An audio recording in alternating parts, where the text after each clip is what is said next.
Саламатсыздар ма балалар? Мен Қызылорда қаласындағы нөмірі 12-ші Ілияс Қабылов атындағы IT мектеп лицейінің қазақ тілі мен әдебиеті пәнінің мұғалімі Нұрманова Өрік Ердәулетқызы. Бізде бүгін әдебиет сабағы Құтты білік дастаны Жүсіп Баласағұнұйдың 2-ші сабағымыз. Балалар, біздің бүгінгі тақырыбымыз Жүсіп Баласағұнұйдың Құтты білік дастаны тақырыбы сабаққа негізделген оқу мақсаттары. Эпикалық, поэтикалық, драмалық мәтіндердегі композициялық амалдарды талдау. Шығарманың идеясын ғаламдық тұрғыдан талдап, әдеби эссе жазу екен. Енді балалар, эпикалық, поэтикалық, драмалық деген шығармалардың негізгі ауқымды түсінігіне бір назар салып өтейік. Эпикалық шығармаларға әңгіме, роман, эпопея, мысал, хикаят, повесть жатады екен. Эпикалық шығармалардың өзіне тән ерекшеліктері, олардың бір мазмұнға құрылуы, сюжет, композиция, тақырыбы, көркем бейнелері, яғни көркем компоненттерінің барлығын қамти алады. Поэтикалық көркем шығарма құндылығын бар болмысымен айқындайтын жүйе туралы ғылым. Поэтиканың мақсаты шығарма құндылығын, эстетикалық әсер қалыптастыратын мәтін элементтерін айқындап, оны жүйелеу болып табылады. Мысалы, лирикалық өлеңдерде ырғақ, ал прозада сюжет басты рөл атқарады. Драмалық драма көркем шындықты ерекше тәсілдермен шиеленіскен тартыстар желісіне жинақтап, оқиғаға қатысатын кейіпкерлер сөзі мен іс-қимыл арқылы көрсететін сөз өнерінің күрделі тегі. Оқиғаның негізі даму аймағы болып табылатын кейіпкерлер сөзі, яғни репликалар көбінесе диалог, кейде монолог түрінде болады. Енді балалар, осы Жүсіп Баласағұнұйдың Құтты білік шығармасындағы осы эпикалық, поэтикалық, драмалық жанрға қатыстылығы қаншалықты екен, соған бір назар аударып өтейік. Эпикалық, яғни өздеріңіз көргендей, біріншісінде эпикалық жанрға қатыстылығы.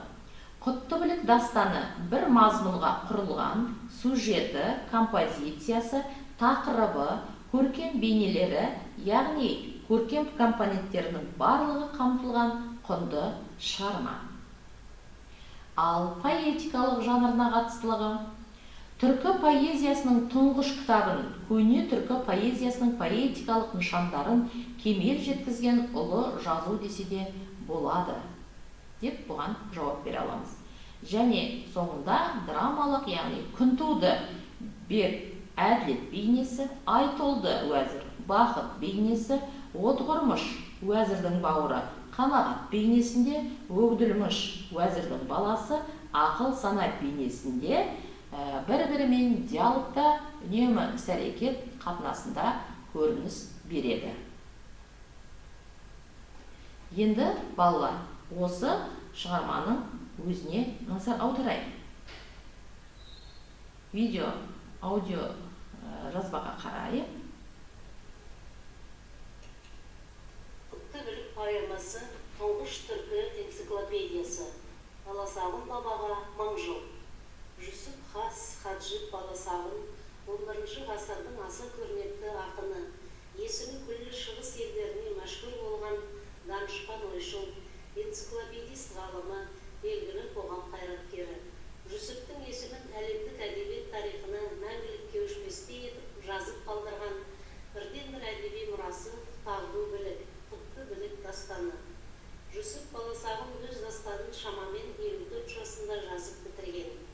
Құтты білік дастанының басты идеясы 4 принципке негізделіп жазылған. Біріншісі, мемлекетті дұрыс басқару үшін әділ заңның болуы. Автор әділдіктің бейнесі ретінде Күнтуды патшаны көрсетеді. Екіншісі, бар дәулет, яғни елге құт қоныс деген тілек. Бар дәулет мәселесі дастанда патшаның уәзірі Айтолды бейнесі арқылы жырға қосылған. Үшіншісі, ақыл парасат, Ақыл парасаттың қоғамдық рөлі уәзірдің баласы Көкдөлміш бейнесінде жырланды. Төртіншісі, қанағат ынсап мәселесі уәзірдің туысы Дәруіш Өдгүрміш бейнесі арқылы әңгіме болады.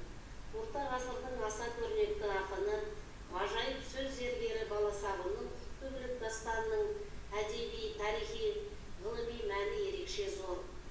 Бұл көркем шығарма қазақ халқының этникалық құрамына енген ру тайпалардың ежелгі дәуірдегі тұрмыс тіршілігін, наным сенімін, әдет ғұрпын, мәдениетін, әдебиетін, тілін тағы басқа зерттеп білу үшін аса қажетті құнды мұра болып табылады.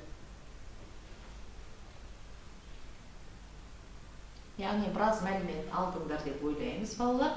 Енді 10-шы тапсырмаға назар аударайық. Хрестоматиядан төменде көрсетілген үзіндінің жалғасын тауып оқисыңдар, ұрпақтар сабақтастығы идеясының өміршеңдігіне баға бересіңдер. Ақыл шыра, қара түнді ашатын, білім жарық, нұрын саған шашатын. Кітаптан мүмкіндігінше тезірек табуға тырысайық. Келесі. Ақыл болса, асыл болар, болса ер, білім болса, беттік қылар, қылса ер. Өте оңай табылады. Жақсы, келесі слайдта осы табылған нұсқаларменен толық оқып көрейік. Ақыл шырақ қара түнді ашатын, білім жарық нұрын саған шашатын. Ақыл қолдап біліммен ер жетілер, екеуімен қадірі артық бекінер. Ақыл болса асыл болар, болса ер, білім болса бектік қылар, қылса ер. Ақыл кімде болса болар асыл ол, білім кімде болса бек һәм басың ол. Яғни балалар, бұл жерде бүкіл шығарманы алдын ала оқуға бергеніміздей толық мазмұнын өздерің іштей пайымдап отырсыңдар. Енді үйге тапсырмаға шығарманың идеясын ғаламдық тұрғыдан талдап әдеби эссе жазуға ұсынамын. Қош сау болыңыздар.